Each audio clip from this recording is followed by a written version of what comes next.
Hello and welcome. My name is Biagio Mazza. I'm Pastoral Associate here at St. Sabina's in Belton, Missouri. And today's Did You Know question is, what are some of the traditional devotions that the Christians have practiced during the season of Lent?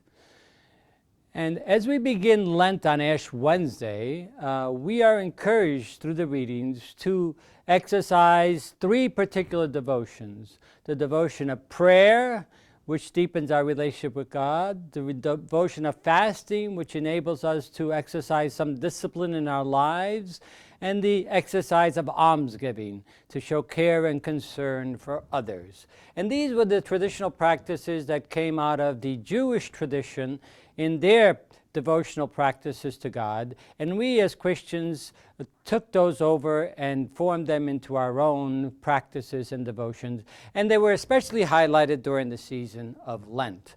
One of the particular aspects of the season came with prayer, particularly with fasting. The days in its early portions during the beginning of the use of the practice of Lent, the days during Lent were strict days of fasting and abstinence.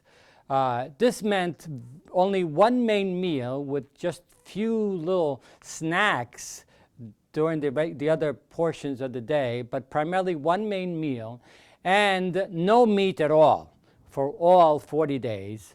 And so the practice began that because there was no refrigeration, one had to get rid of meat and dairy products for over a period of time for the whole season of Lent, and therefore a big party was usually celebrated just a few days before Lent in order to say literally what the word came to be known as carnevale, which actually means goodbye to meat.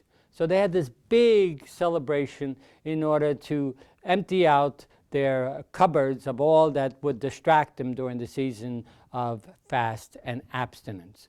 And so even to this day, we still have Mardi Gras and even Shrove Tuesday, which is the Tuesday before Ash Wednesday, in which one goes to confession in order to reconcile oneself and to begin the season of Lent properly.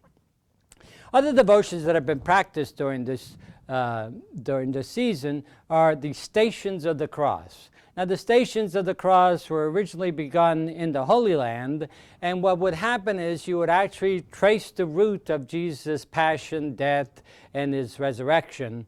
And when Christians were no longer able to go to the Holy Land because of many of the Muslim traditions, who became very dangerous to travel to the Holy Land, what happened was that devotion in the actual places in the Holy Land was transferred to the various churches, usually set up outside churches, and then eventually came into the church itself, where practice of walking symbolically the journey that Jesus did to his passion, death, and resurrection. And so currently, we have 14 Stations of the Cross that are usually celebrated during the season of Lent. Along with that, we also have the need to give up something. That has been the traditional way in which most Catholics have kind of looked at Lent, that I have to give up something as a sign of sacrifice. These days, rather than giving up something, it is recommended that we focus more on the almsgiving portion of Lent, in which we try to do something good for others, go out of our way, give of ourselves to others in service of some sort.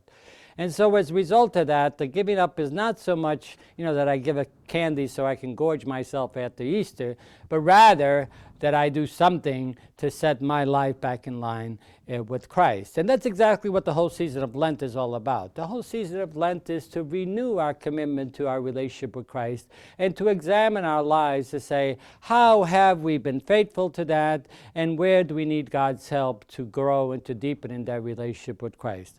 And oftentimes the sacrament of reconciliation becomes that particular way of drawing closer to Christ by examining ourselves and recommitting ourselves to our baptismal call to live as Christ modeled for us.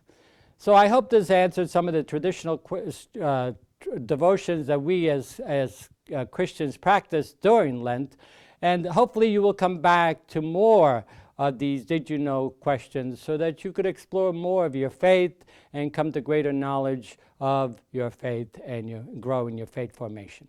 Thank you very much.